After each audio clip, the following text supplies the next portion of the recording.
केवल ग्रंथों में देखने के लिए हमारे ऋषियों ने छोड़ा नहीं, हमारे पुरुषार्थी पूर्वजों ने छोड़ा नहीं। हमारी संस्कृति देखनी है तो आज भी भारत की संस्कृति भारत में आके भारत के लोगों में कम मात्रा में ही सही पर कुछ मात्रा में देखी जा सकती है। यदि आपको भारत की संस्कृति जिंदी देखनी है तो भारत में आके आपको वह दिखाई दे सकती है। ऐसे रोमन आदि संस्कृतियों का नहीं हुआ। उनके अवशेष देखो, उनके पुराने ग्रंथ देखो तो वह पता चलता है कि यह संस्कृति थी। इतने प्रदीर्घ काल के आक्रमण के पश्चात यदि कोई संस्कृति टिकती है तो उसका महत्व बहुत विशेष होता है। अभी इस आक्रमण के काल में 1000 साल के आक्रमण के कारण विकृतियां जरूर आई। अभी आपने सुना यह कल कल छल छल बहती क्या कहती गंगा धारा, गंगा की उपमा दी गई। यह बात भी उसमें एक अभिप्रेत है कि बारिश के दिनों में गंगा का प्रवाह भी मैला दिखता है, मैला हो जाता है। इस प्रकार से 1000 साल के आक्रमण के कारण, 1000 साल के आक्रमणों के प्रत्येक शोषण के कारण हमारी संस्कृतियों में विभिन्न गलत रूढ़ियां आ गई। पर इसका मतलब ये नहीं कि वह त्याज्य है। उस रूढ़ियों को बाजू में करके मूल गंगा का प्रवाह तो पवित्र ही है। रूढ़ी आ गई ये बड़ी बात नहीं है। इतने प्रदीर्घ आक्रमण के बावजूद भी हमारी संस्कृति बची, यह बहुत बड़ी बात है। रूढ़ी आ गई, उसको हमारे विवेक से, उसको हमारे विचार से और समय के अनुरूप उसमें हमें सुधारना करनी चाहिए। 1836 में मैकॉले की शिक्षा पद्धति लागू हुई और 1836 में ही उस रोग का निदान, जो अभी रोग संक्रमित होने जा रहा है, उस रोग का निदान भगवान ने भेज दिया। और 1836 में ही ठाकुर रामकृष्ण परमहंस इनका जन्म हुआ। बंगाल के छोटे गांव में गरीब ब्राह्मण परिवार में इनका जन्म हुआ। चंद्रामणि देवी और क्षुदीराम बोस इनके घर में जन्म हुआ, ये हम कह देते हैं, पर ऐसे महापुरुष उनका जन्म कहाँ होता है, इसकी भी एक विचारणीय बात है। उनके माता पिता कितने पवित्र थे। जितने महापुरुष आप देखेंगे आपको ये बात ध्यान में आएगी कि दीर्घ काल से उनके पीढ़ियों में पुण्य चला आता है, तब वहां महापुरुष प्रकट होते हैं। और विशेषता उनके माताओं की पवित्रता और उनके माताओं का पुण्य तो विशेष। छत्रपति शिवाजी देख लीजिए, ठाकुर रामकृष्ण परमहंस देख लीजिए, स्वामी विवेकानंद जी का भी हम देखेंगे। एक बार हुआ ऐसा, गरीब थे, गांव में थे, उस समय जमींदारों का राज था। आज भी स्वतंत्र भारत में भी गुंडों का राज है, तो उस समय जमींदारों का राज हो ये कोई बड़ी बात नहीं थी।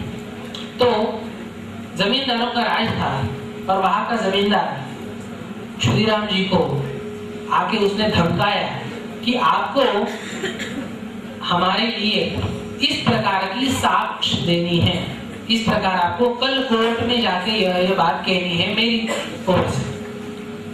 पर उन्होंने कहा यह तो बात झूठ है, और झूठ कैसे बोली। उसने कहा तुम्हें बोलना पड़ेगा, नहीं तो तुम्हें गांव में रहना, इस बात को याद रखो।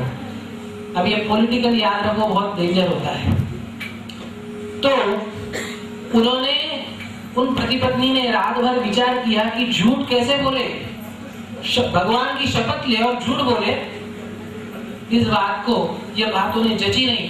रात भर उन्होंने विचार किया और सुबह जो कुछ भी थोड़ा सामान था उसे लेकर अपने घर को वहीं पे छोड़ के, वो गांव छोड़ के चले गए, पर झूठ नहीं बोले। महापुरुष ऐसे घरों में प्रकट होते। पहले गरीब थे, केवल घर था, एक बार भी झूठ नहीं बोले। अब यह पराक्रम हम हमेशा करते हैं, ये अलग बात, पर महापुरुषों के पवित्र कुल की बात हम कर रहे हैं। एक बार भी झूठ नहीं बोले, अत्यंत पवित्र और सादगीपूर्ण शास्त्रानुकूलित उनके माता पिता का, उनके पूर्वजों का आचरण था। वहां पे ठाकुर रामकृष्ण परमहंस प्रकट हुए। उनका बचपन का नाम गदाधर। ठाकुर रामकृष्ण परमहंस का जीवन और चरित्र देखने की आवश्यकता इसलिए है कि रामकृष्ण परमहंस का चरित्र बाजू में रख के विवेकानंद जी का चरित्र देखा ही नहीं जा सकता। और आपको ये बात स्मरण में यदि कुछ उनकी जीवनी आदि पढ़ी होगी तो यह एक अशिक्षित ब्राह्मण था, पर इस अशिक्षित के सामने आगे चल के सारे विद्वानों ने अपना मस्तक नतमस्तक किया। सारे विद्वान, सारे पढ़े लिखे, सारे इंटेलेक्चुअल्स, केशव चंद्र सेन जैसे, विवेकानंद जी तो इसमें तार्किक थे, आगे वो बात देखेंगी। कहने का तात्पर्य है कि इस अशिक्षित के सामने इन सारों को झुकना पड़ा, क्योंकि अभी मैंने बात बताई, विवेकानंद जी ने सुधारकों में दो चीजों की कमी बताई, एक तो मूलगामी अध्ययन और दूसरी तपस्या।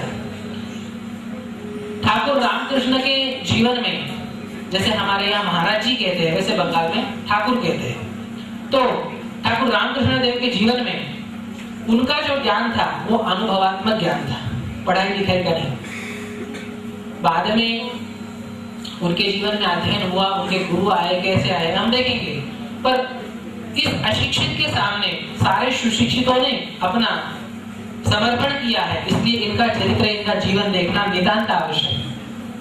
ठाकुर रामकृष्ण देव शुरू से ही अत्यंत भावुक हृदय के थे, अत्यंत पवित्र हृदय के थे। यदि किसी नाटक में उन्हें यदि भगवान का रोल भी करना हो तो भी वो भावावेश में चले जाते थे, जैसे आजकल रामलीला आदि होती है वगैरह। एक बार उन्हें राधा का रोल करना था, एक बार शिव जी का रोल करना था, वह समाधिस्थ हो गए, अर्थात वह उस भाव में एक रूप हो गए। बचपन का छोटा बच्चा है, पर उस छोटी अवस्था में भी उसे यह सिद्धि प्राप्त है, अर्थात उसकी ध्यान में गति है। हम प्रयास करके भी हम दीर्घ काल तक मेडिटेशन कर पाते हैं क्या? कितने देर मेडिटेशन कर पाते हैं? लगभग 5 मिनट। यह हमारी स्थिति है। और ठाकुर रामकृष्ण परमहंस या विवेकानंद जी के भी चरित्र में आप देखेंगे, बचपन से यह बात थी। महापुरुषों की पहचान उनके बचपन के छोटे छोटे अनुभवों से और उनकी क्रियाओं से पता चलती है। देवताओं का किसी का भी रोल करने में, उनका पाठ निभाने में भावावेश में समाधिस्थ होते जाते थे, आदि है उनका नित्य क्रम था। वह अत्यंत गरीबी थी, पिताजी जल्दी चले गए। उनके बड़े भाई ने कलकत्ता आके एक विद्यालय खोला, स्कूल खोले। ठाकुर रामकृष्ण परमहंस को पढ़ने के लिए कहा। बाल समय में उस महापुरुष ने एक वाक्य कहा, मुझे दाल भात प्राप्त करने वाली विद्या नहीं सीखनी। बालपन में वो छोटा गदाधर कह रहा है, मुझे दाल भात खाने वाली विद्या नहीं सीखनी, मुझे वो विद्या सीखनी है जिससे शाश्वत आत्म शांति प्राप्त होती है, मुझे वो विद्या सीखनी। महापुरुषों का अलगाव बचपन से इस प्रकार से होता है। उन्होंने स्कूल में कुछ अध्ययन नहीं किया। उनके बड़े भाई ने कहा कि तुम्हें वहाँ रानी रासमणी का काली मंदिर था, तुम्हें यहाँ पुजारी रहने में क्या दिक्कत है? गदाधर ने कहा ठीक है, देखिए कितना पवित्र हृदय का था। उसने कहा मेरी 2 शर्तें। अब देवी के मंदिर में अलंकार भी है, विभिन्न मौलिक चीजें भी है, रत्न भी है। उस गदाधर ने कहा कि मैं इस अलंकारों को हाथ नहीं लगाऊंगा। अलंकारों की जिम्मेदारी, इन मौलिक चीजों की जिम्मेदारी कोई दूसरा लेता हो तो मुझे पुजारी रहने में कोई हर्ज नहीं। एक और दूसरी बात कि तुमने कहा है कि ये माँ की सेवा है, मैं वेतन नहीं लूंगा, यह सेवा है। इन 2 शर्तों पे वह उन्होंने पुजारी काम शुरू किया और इस प्रकार पूजा की। उनका साधन काल बहुत गंभीर है, पर उसको देखे बिना हम ढंग से भारतीय संस्कृति की किस प्रकार की साधन परंपरा है इसको जान नहीं सकते। एक बात तो आपको ध्यान में लेनी पड़ेगी कि आप विवेकानंद जी का संपूर्ण चरित्र, उनका जीवन का यदि अभ्यास करें तो आपको इस बात में आपको मानना पड़ेगा और ये बात आपको ध्यान में आएगी, सूक्ष्म अध्ययन हो तो, कि साधना में, धर्म में अंतिम प्रमाण ठाकुर रामकृष्ण परमहंस को मानना पड़ता है। ठाकुर रामकृष्ण परमहंस को मानना पड़ता है, ये विशेषता है उनके जीवन में। क्यों?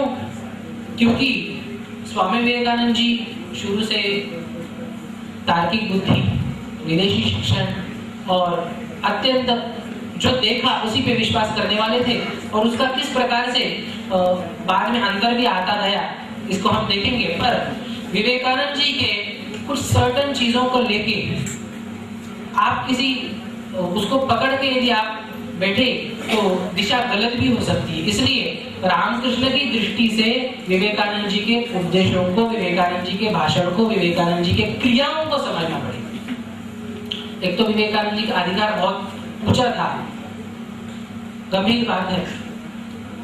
बहुत से लोग आक्षेप करते हैं कि विवेकानंद जी मीट भी खाते थे, विवेकानंद जी इत्यादि भी भक्षण करते थे।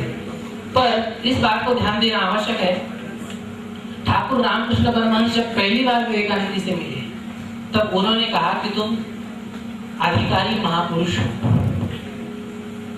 अधिकारी पूर्व जन्म के अधिकारी तपस्वी महापुरुष हो।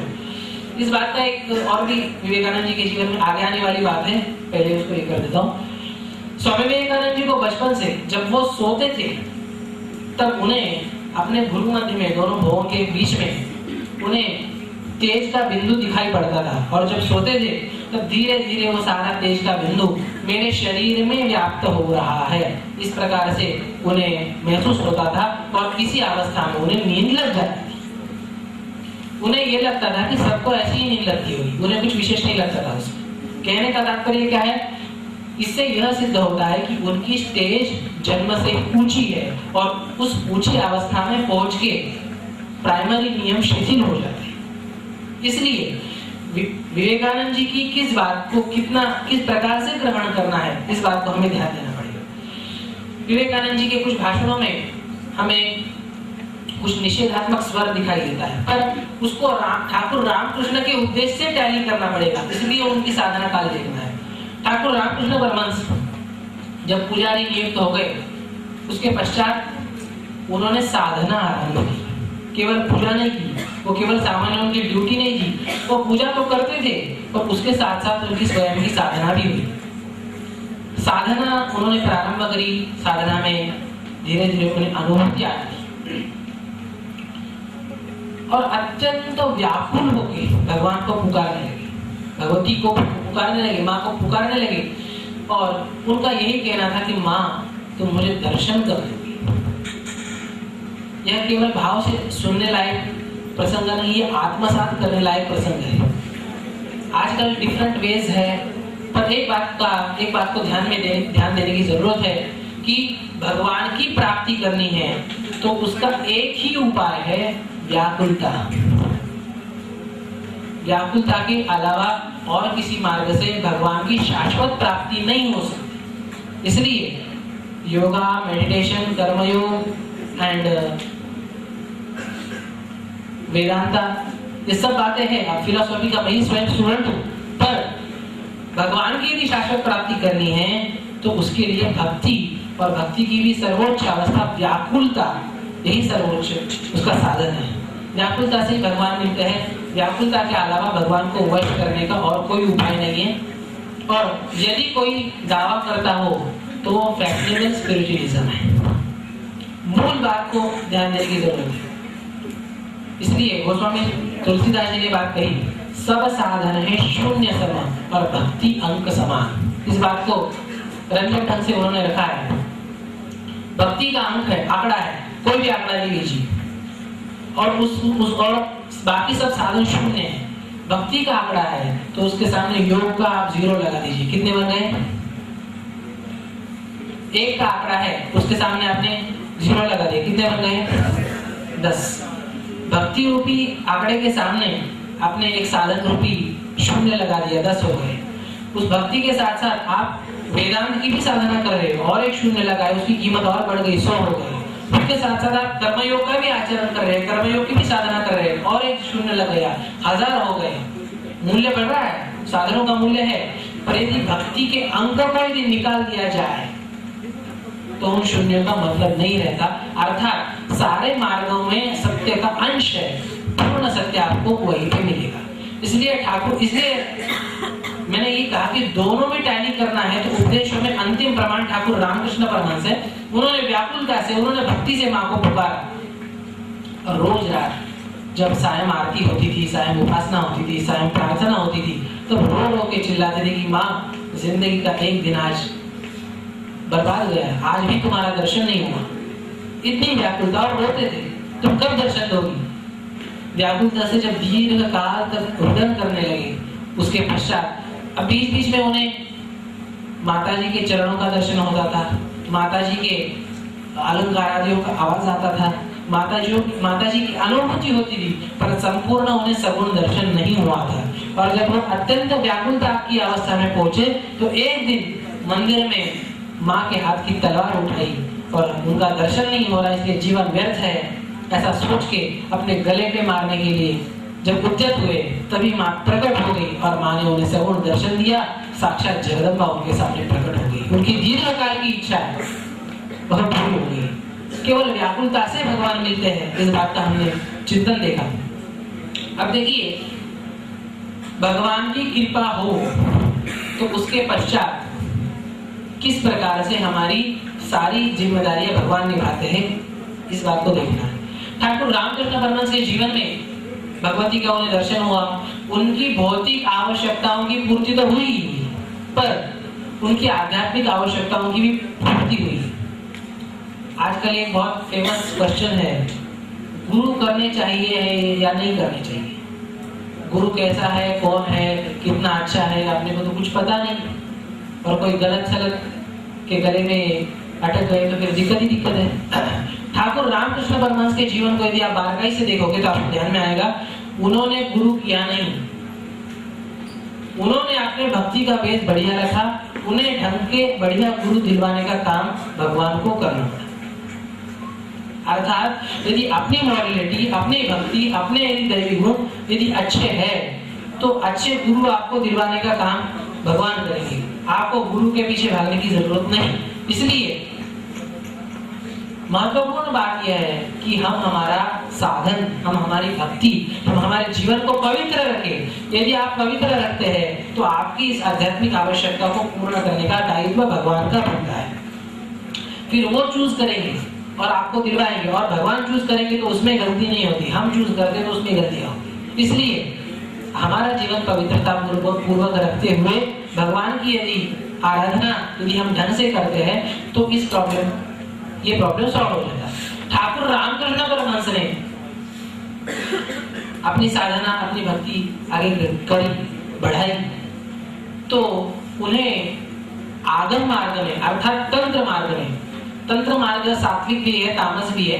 तामस तंत्र की बात नहीं, जो शुद्ध सात्विक है उसकी हम चर्चा कर रहे हैं। तो उसमें ठाकुर रामकृष्ण परमहंस को पूर्णता दिलाने के लिए जगन माता ने, भगवती जगदम्बा ने वहां भैरवी ब्राह्मणी को बुलाया और उससे ठाकुर रामकृष्ण परमहंस को तंत्र मार्ग का, शुद्ध तंत्र मार्ग का सारा दिव्य उपदेश करवाया और उनसे वह साधना भी करवाई।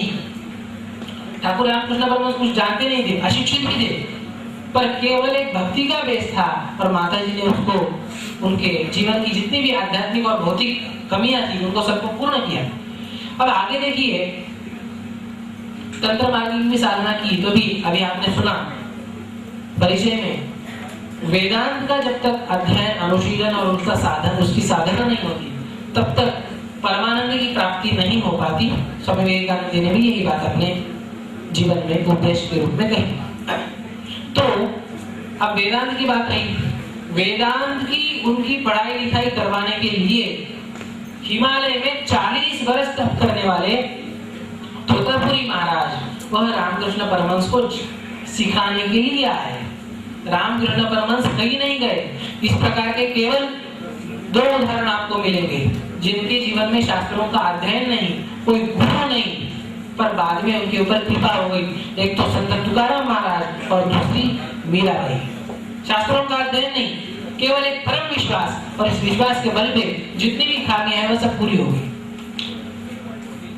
जो तोतापुरी महाराज थे, जो ठाकुर रामकृष्ण परमहंस को वेदांत सिखाने आए, उनका नियम था। क्या नियम था?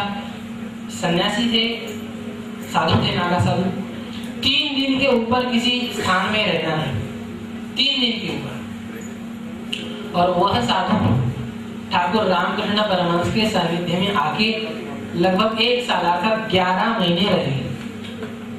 अर्थात कहने का तात्पर्य है कि रामकृष्ण के संगति से उनके गुरु उपकृत हुए, यह सत्य बात है। प्रसंग ऐसा था, तोतापुरी आए, तोतापुरी जी ने देखा यह अच्छा साधक है, वेदांत का उपदेश करने का अधिकारी। जब आपके अंदर अधिकार होता है तो वह चीज आपको निश्चित प्राप्त हो जाती है।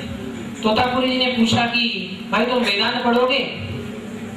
ठाकुर रामकृष्ण ने कहा कि हाँ, मैं मेरे माँ को पहले पूछता हूँ और फिर आपको बताऊंगा। ऐसा कहने के पश्चात ठाकुर रामकृष्ण परमहंस थोड़ी देर में आए और कहा कि मेरी माँ ने आपको बुलाया है यहाँ पे मेरे लिए, मुझे वेदांत पढ़ाने के लिए। 40 साल तक आपने तपस्या की, पर मुझे वेदांत पढ़ाने के लिए ही मेरे माँ ने यहाँ आपको बुलाया है और आप मुझे वेदांत पढ़ाइए। तोतापुरी जी ने जब सुना तब चकित रह गए, इसकी कौन माँ, क्या मुझे पता नहीं, और वो कैसे मुझे बुलाएगी। उन्होंने कहा कि चलो मुझे दिखाओ तुम्हारी माँ कौन है। ठाकुर रामकृष्ण परमहंस छोटे बालक के जैसे उनका हाथ पकड़ के उन्हें काली के मंदिर में लेके गए और कहा ये मेरी माँ है। वह मूर्ति पूजा को मानते नहीं थे, निराकारवादी थे। तो कहा ये तुम्हारी माँ पत्थर में। यह बात जब सुनी ठाकुर रामकृष्ण परमहंस कुछ नहीं बोले। उसके पश्चात ठाकुर रामकृष्ण परमहंस को वेदांत की साधना कराते कराते 11 महीने में वो वहां रहे और अंतिम में जाते हुए काली माता के सगुण स्वरूप को, मूल भगवान के सगुण स्वरूप को मान के वहां चले। और जिस दिन उन्होंने माना भगवान के सगुण स्वरूप को, उस दिन ठाकुर रामकृष्ण परमहंस सबको बताने लगे कि देखो यह भी मेरे माँ को मानने लगा। आज कहने का तात्पर्य है कि ठाकुर रामकृष्ण परमहंस के सहवास में, उनके सानिध्य में जो जो आया वह सब उपकृत हुए।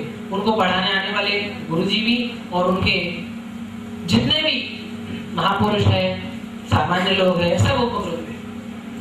उनकी उपदेश करने की शैली भी बहुत सरल थी। स्वामी विवेकानंद जी के जीवन में तो हम देखते हैं कि बहुत इंटेलेक्चुअल और विदेशियों के सामने वो बोले, भारत के सुशिक्षित समाज के सामने वो बोले, पर ठाकुर रामकृष्ण देव के जीवन में सुशिक्षित लोगों के सामने भी वो बोलते समय अत्यंत सरलता से समझाते थे। और इस कारण से उनकी भाषा, उनके दृष्टांत अत्यंत सरल है। श्री रामकृष्ण वचनामृत 2 खंडों में है, बहुत पढ़ने लायक है। और वो यदि पढ़े तो इतना नया नया अर्थ हमें अध्यात्म का मिलते जाता है, बहुत सुंदर। उनकी शैली भी बहुत मधुर थी, बहुत सरल थी और बहुत सरल थी। ठाकुर रामकृष्ण परमहंस ने साधना की, भगवती की कृपा से उनके लिए योग्य गुरु, तंत्र, शुद्ध तंत्र के और वेदांत के भी उन्हें प्राप्त हुए। और जीवन में उन्होंने हमेशा त्याग का आचरण किया और अत्यंत श्रद्धा से भगवान के ऊपर उनका विश्वास था। पर उनका जो विश्वास था वह कलकत्ता में जन्मे हुए नरेंद्र का वैसा बिल्कुल विश्वास नहीं था। कलकत्ता के अत्यंत धनाढ्य परिवार में विश्वनाथ जी दत्त, इनके घर पे नरेंद्र का जन्म हुआ। नरेंद्र का जन्म उनकी माता भुवनेश्वरी देवी, इन्होंने खूब कठोर, उनसे पहले, नरेंद्र से पहले 4 बहनें उन्हें थी, 4 कन्याएं हुई। उनकी माता को पुत्र चाहिए था। उनकी माता भुवनेश्वरी देवी ने शिव जी का अनुष्ठान किया। काशी में वीरेश्वर मंदिर नाम का शिवलिंग है, वहां पे उनके एक रिश्तेदार रहते थे। उनको उन्होंने पत्र में लिखा, वो पत्र आज भी उपलब्ध है, कि इस महादेव के ऊपर, इस महादेव के लिए आप मेरे लिए पूजा कीजिए, मुझे सुपुत्र की इच्छा है। ऐसा कहने के पश्चात उनकी वह पूजा चली और उस प्रताप के कारण विवेकानंद जी का लेट पर जन्म हुआ। देखिए, महापुरुषों का जन्म होना हो तो उसके लिए जनरल तैयारी नहीं है, उसके लिए कुछ ना कुछ तपस्या पूर्व में लगती है। महापुरुषों का ही जन्म होना हो तो निश्चित कुछ न कुछ पूर्व पुण्य आवश्यक होता है। शिव जी की उपासना ये उनका पूर्व पुण्य था और इस पुण्य के कारण विवेकानंद जी का जन्म हुआ।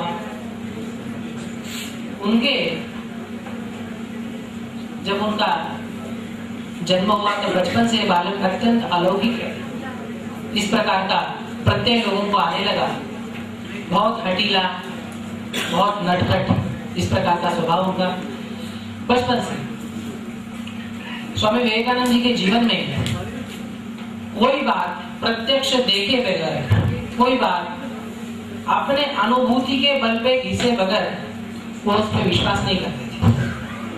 अत्यंत नटखट थे, पर जब वो अत्यंत क्रोधित हो जाते, जब वो अत्यंत उद्विग्न हो जाते, उनकी माता भुवनेश्वरी देवी उनके मस्तक पर जल डालती और शिव शिव शिव शिव कह के थापती, तुरंत शांत हो जाती। ये उनकी एक विलक्षणता है।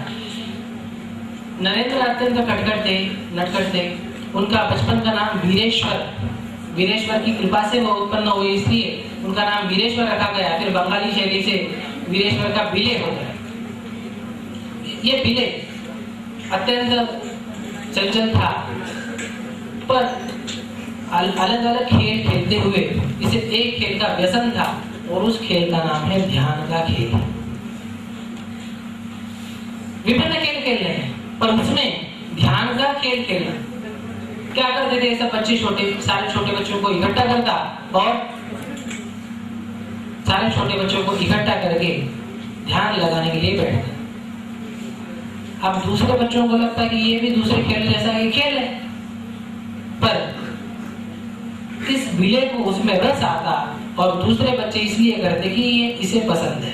और जैसा कि हम सामूहिक ध्यान में करते हैं, इसकी आंखें खुली या नहीं, उसकी आंखें खुली या नहीं, जैसे इस प्रकार से वो देखते थे बाकी के बच्चे, पर विले तो उसमें, नरेंद्र तो उसमें डूब जाता था। एक बार ध्यान का इस प्रकार से अभ्यास करते हुए, ध्यान का खेल खेलते हुए इतना तन्मय हो गया, इतना तन्मय हो गया, सामने उनके जहां पे वो ध्यान कर रहे थे, ऊपर से एक विशाल सांप वहां। जैसे ही सांप को देखा सब डर के मारे भाग गए। बहुत जोरदार कोलाहल हुआ, सब भाग गए। घर के लोगों को दिखाया गया, माता भुवनेश्वरी देवी को दिखाया गया, घर के सारे लोगों को दिखाया गया सांप है। और वो सांप नरेंद्र के सामने, विले के सामने, छोटे विले के सामने, उस छोटे विले के सामने वो है और अत्यंत शांत मुद्रा से वह ध्यान में तल्लीन है और उसका उस पर कोई भी असर नहीं, शांति से वो ध्यान कर रहा है। इस प्रकार का वो ध्यान कर रहा है। कुछ देर बाद वह सांप चला गया। उसके दोस्तों ने उसे विले को हिला के उठाया कि अरे तुम क्या कर रहे थे, यहाँ तुम्हारे सामने सांप था। उसने कहा सांप, मुझे तो सांप वगैरह कुछ पता नहीं, मुझे तो केवल भगवान शिव दिख रहे थे और अत्यंत आनंद की अनुभूति हुई थी। रामकृष्ण परमहंस ने जो बात कही नरेंद्र को कि तुम ध्यान सिद्ध हो, इसका प्रत्यय बचपन से आता है कि वह किस प्रकार से ध्यान सिद्ध है। उनका ध्यान लग जाता था। उनके घर में भुवनेश्वरी देवी ने व्यवस्था की थी कि रामायण, महाभारत और पुराणों की कथा कहलाने के लिए एक पंडित जी आते थे और बचपन से खूब आनंद से वो छोटा विले कहानियां सुना बच्चों को संस्कार देने माने करना क्या, उनको कहानियां सुनाने, उनको सुंदर गीत सुनाने, यह संस्कार का बच्चों के लिए तो मूल आधार है। और इसी कारण वह चंचल विले भी, वो चंचल नरेंद्र भी, जो आगे चल के विवेकानंद हुआ, कहानियां सुनते समय अत्यंत तल्लीन हो जाता था। और रामायण की कहानियां सुनते समय उसे प्रभु रामचंद्र पे अत्यंत भक्ति उसकी प्रस्थापित हुई और राम जी का वो भक्त हो गया। सीता और राम उसे पसंद आने लगे खूब। पर जैसे जैसे राम कथा आगे बढ़ी और उसने हनुमान चरित्र सुना, उसे एक बात ध्यान में आने लगी कि हनुमान ये राम से भी अधिक श्रेष्ठ है।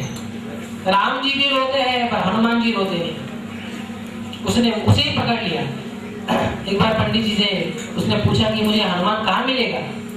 रामायण में भी ये बात आती कि केले के बाग में उनका निवास होता है। पंडित जी ने बता दिया, वह नरेन, वह बिले केले के बाग में जाके राह देखता है किसी को, और राह देखता है। उसे पूछा गया कि अरे तुम किसकी राह देख रहे हो?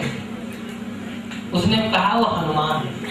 बचपन से किसी बात को सुन के कितना उसके पीछे निश्चय कर लेना, यह बात स्वामी विवेकानंद जी के जीवन में आपको बचपन से मिलेगी कि उसका निश्चय करके वो उस पर चलते थे।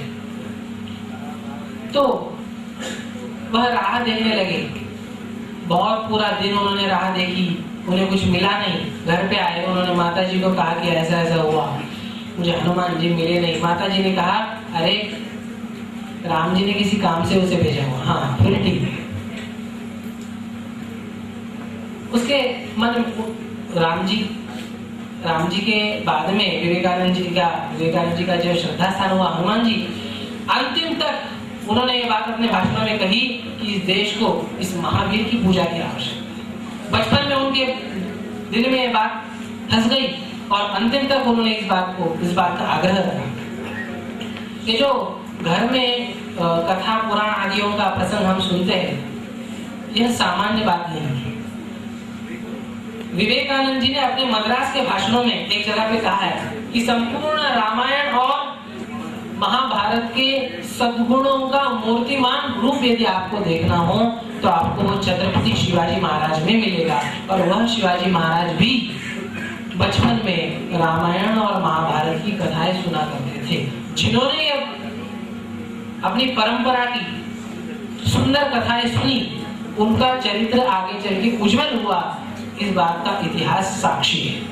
इसलिए कहानियों में क्या पढ़ा है, गीतों में क्या पढ़ा है, इसमें कभी भी नजरअंदाज नहीं करना।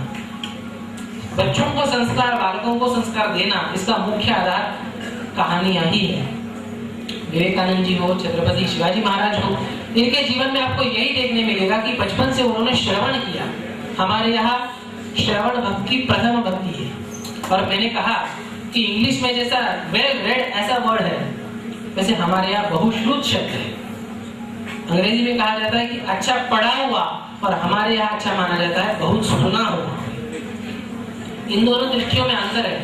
इसलिए विवेकानंद जी ने बचपन में खूब सुना, और बचपन में खूब सुनने के बाद उनकी देवताओं पे श्रद्धा भक्ति अत्यंत बढ़ने लगी, और वो साधन संपन्न होने लगे, और भगवान के ध्यान के साथ साथ भगवान के संकीर्तन में भी तल्लीन होने लगे।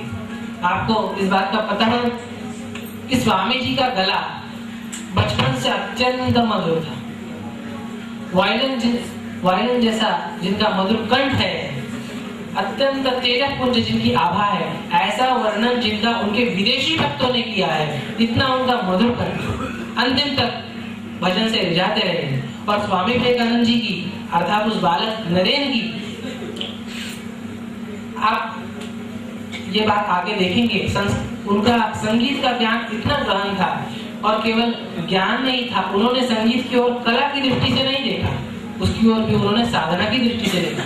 ध्यान का खेल तो वो खेलते ही थे, तो उसके साथ साथ अकेले में भगवान का संकीर्तन भी करते थे। रघुपति राघव राजा राम सतीत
लोगों के सामने सभाओं में आदि वो तो आगे गाते ही थे, पर बचपन से एकांत में भी भगवान को संकीर्तन सुना।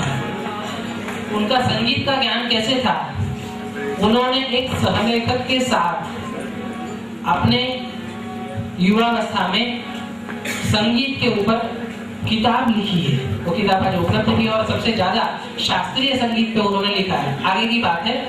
पर उसमें उन्होंने एक बात लिखी है कि संगीत की प्रामाणिक साधना, मार्मिक बात है, संगीत की प्रामाणिक साधना यह ईश्वर के पास पहुंचने का सर्वाधिक श्रेष्ठ मार्ग है।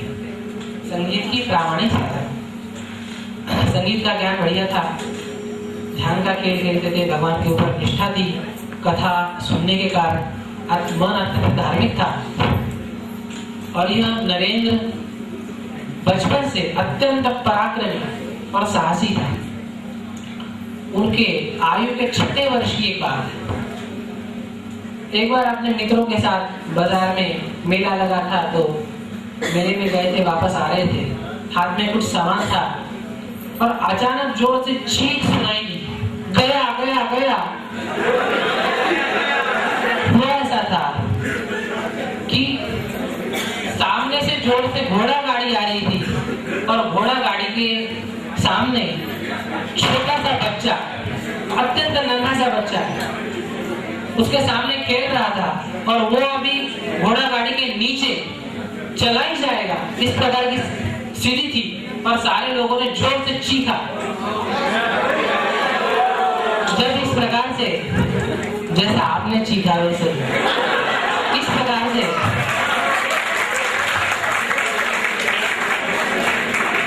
पर सब लोग केवल चीखने वाले थे, बचाने वाला केवल नरेंद्र था। तुरंत छलांग मार के उन्होंने उस बच्चे को पकड़ा और जोर से खींचा, घोड़ा गाड़ी आगे गई। इस बात को कहने में मुझे जितना समय लगा उससे भी तेजी से उन्होंने बात की। लोगों ने अत्यंत आनंद से, अत्यंत खुशी से उनका सम्मान किया और नरेंद्र के मित्रों ने, नरेंद्र ने भी ये बात अपने माता को बताई। उसके माता ने क्या कहना चाहिए? उसके माता ने उसे यही बात कही कि हमेशा याद रखना कि इसी प्रकार लोगों के काम आना। उसने ये नहीं कहा कि तुझे क्या पड़ी थी, उन्होंने ये नहीं कहा कि यदि तुझे कुछ हो जाता तो क्या होता। उन्होंने यही कहा कि इस प्रकार से अपनी जान की बाजी लगाकर भी दूसरों के काम आ। इस प्रकार की शिक्षा देने वाली माताएं महापुरुषों की माताएं हुआ। भुवनेश्वरी देवी ने इस प्रकार से उसे अपने मातृ कर्तव्य का, मातृ धर्म का पूरी तरह से निर्वहन किया। अत्यंत चंचल नरेंद्र धीरे धीरे बढ़ने लगे। उनका अध्ययन के साथ खेल में भी बहुत बढ़िया हाथ करना था। उन्हें पहले स्कूल में डाला गया, पर कुछ ही दिनों के अंदर उन्हें स्कूल से निकाला गया माता पिता के साथ। क्यों? स्कूल के बच्चों की गालियां ये उनके मुंह में आने लगी, इसलिए माता पिताजी ने उन्हें स्कूल से निकाला। हमारे बच्चे करते क्या है, इस पर जो ध्यान देते हैं, वही जो सूक्ष्म ध्यान देते हैं, वही अच्छे माता पिता बन सकते हैं। तुरंत जैसी उन्होंने वो गालियां सुनी, घर वालों ने स्कूल से निकाल दिया और घर पे पढ़ाना प्रारंभ कर दिया। अत्यंत बुद्धिमान थे। घर पे बंगाली में उनका साहित्य का अध्ययन चालू हुआ। उसके साथ साथ खेल में भी बहुत जोरदार थे। उनका शरीर अत्यंत बलवान था। रोज व्यायाम करना, पूरे खेल खेलना। दूसरे खेल तो में वो प्रगत थे ही, पर कुश्ती, कबड्डी इनमें भी वो प्रवीण थे।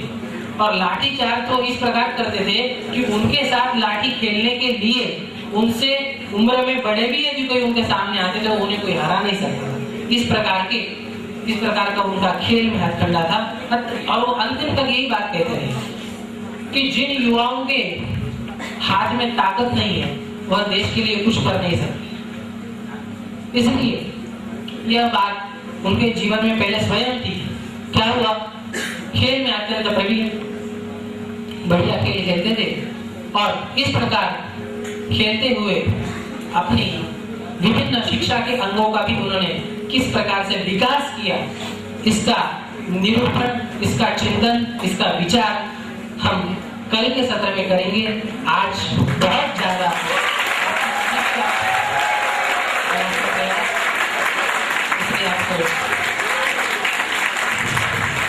एकदम से यह आदत नहीं हो, इसीलिए 2 घंटे में महाराज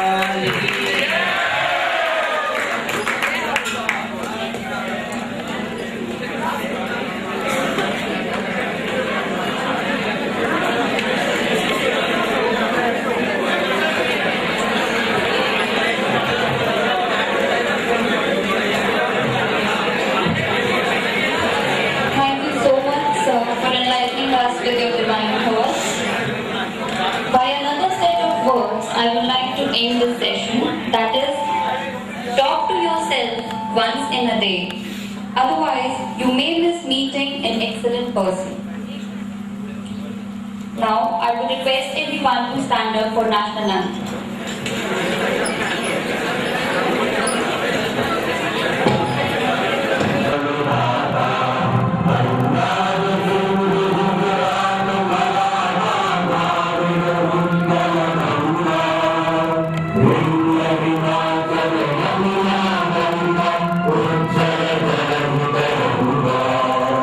Thank you.